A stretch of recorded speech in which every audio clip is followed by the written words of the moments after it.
গোসল করানোর আগে। তা আমি সন্ধ্যার দিকে আমি বলতেছি কি কি এই টুনি মিঠু কই, মিঠুরে খাবার পানি দিছিস?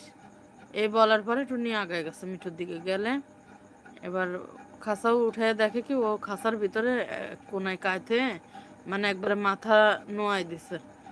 দেওয়ার পরে ও বলতেছে আম্মু মিঠুর কি হয়েছে, পরে ডাইক আনলো আমার কাছে, আনার পরে তাড়াতাড়ি খাসার দরজাটা খুলে বের করলাম। বের করে হাতে নিলাম, দেখি যে ও একদম মানে ওর শরীর ছেড়ে দিছে, মানুষ যেরকম সেরকম একদম ছেড়ে দিছে। আমি ওরা ডাকি, ও চোখ মেলে আমার দিকে মানে একভাবে তাকায় রয়েছে এক দৃষ্টিতে। ও তো বুঝতে পারতেছে চলে যাবে।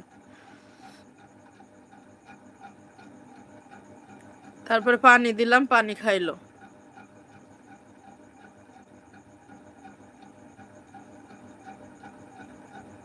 আমার হাতে পানি দিলাম, পানি খাইলো, আম্মুর হাতে একটু খাইলো, আমার হাতেই বেশি খাইলো। খাওয়ার পরে ওই আমার আমার হাতেই ওর নিঃশ্বাসটা